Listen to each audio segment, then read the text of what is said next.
I want to talk to you about this wonderful guitar. It's an Encore E-1. I say wonderful because I think most people would refer to this guitar as a piece of However, it's not bad. I put an advert on Facebook asking if anybody had got a guitar that they would let me have for £10.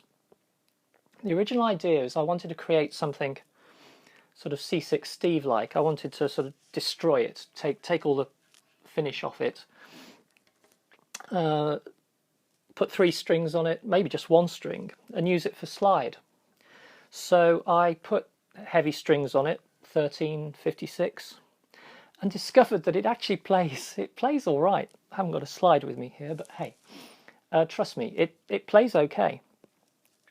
And it has a pickup on it, which is quite a decent high output pickup, and it's a perfectly good beginner's guitar. It's small body, so the bridge is right up here, and actually that's quite useful. It's quite compact. It's almost like a travel guitar. And what this became was my practice acoustic guitar. I could sit in front of the telly, not making any noise. Well, makes some noise. And it's really useful. The big flaw in the guitar are the machine heads. They're old style, open back, and they're plastic knobs, and with heavy strings on they're very difficult to turn, and I've been breaking the plastic off it. And I don't think this is the first time it's happened, because this one up here is metal. I don't know how you effect a repair on one of these, but maybe this one's been replaced at some time in the past. Somebody obviously thought this was a good enough guitar to repair. So first thing I'm going to do is replace these with a set of machine heads that I've bought for £10, bringing the grand total spent on up to £20, but I think it's worth it because it's a perfectly playable guitar. There's a small issue with the neck at the 12th fret. There's something weird with the fretboard, just up here. It looks like the fretboard might have chipped a little when they were fretting it, but it plays perfectly well. The frets are even. There's no raised frets. It's a surprisingly good guitar for such a cheap one.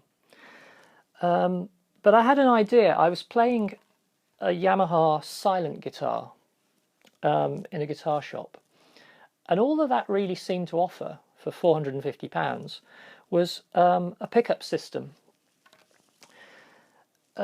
which to my mind it overloaded very easily. If I was a bit too hard with the picking of the guitar, it seemed to distort a bit, and I wasn't terribly impressed. But it gave me an idea with this. I have, if I can find it, I have already got some little, very cheap, I think they cost about £1, very cheap little piezo transducers.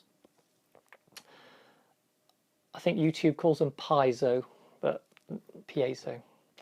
And what I thought I'd do is I'd put one of these in the control cavity at the back, just to pick up the vibration in the body and hopefully get a bit of an acoustic sound out of it.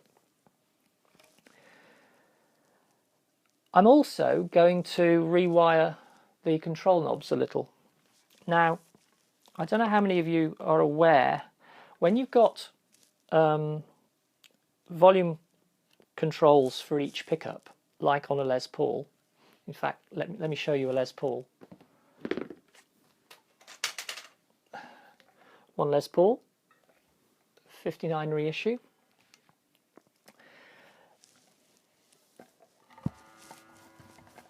Les Paul has a volume for each of the pickups. And when you've got it on the middle position, you'll see the relevance of this in a minute. When you've got it on the middle position, if you turn the volume down completely on either of the pickups, it kills the output for the whole guitar. And the reason for this is that both of those volumes are wired together, and when it's on minimum, the wiper of the potentiometer is effectively shorting out the output, and it's shorting out both of the pickups. So you can't use these volume knobs as a blend control, because if you want to turn one of them down, you're going to be turning both of them down. Now, of course, with a Les Paul, it doesn't matter, because you can, if you only want one of the pickups, you can just switch it to one of the pickups.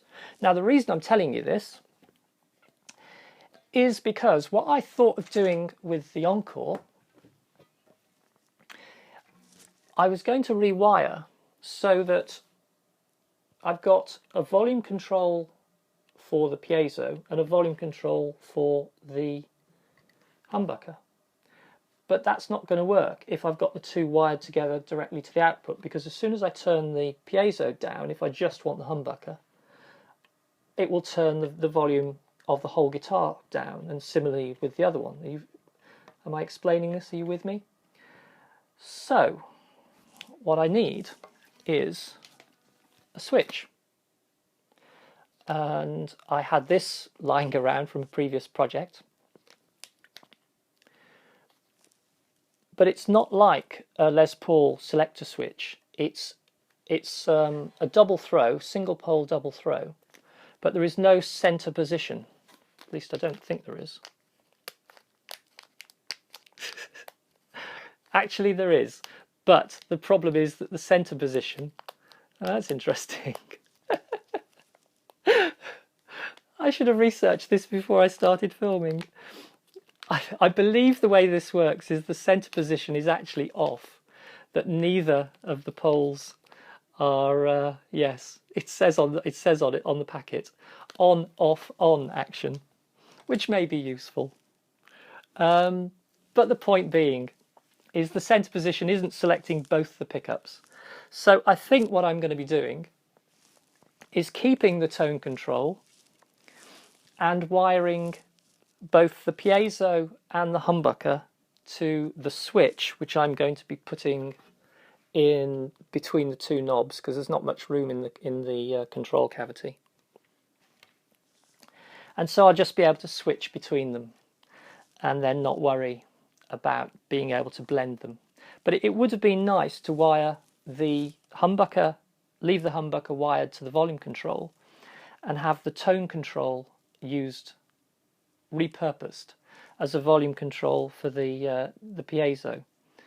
But as I say, that won't work as a pure blend control, because you're always going to have both pickups on to a certain extent.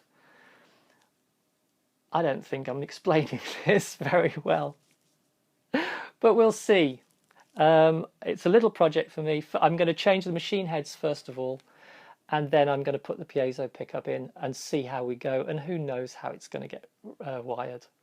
So on with the project. Thank you.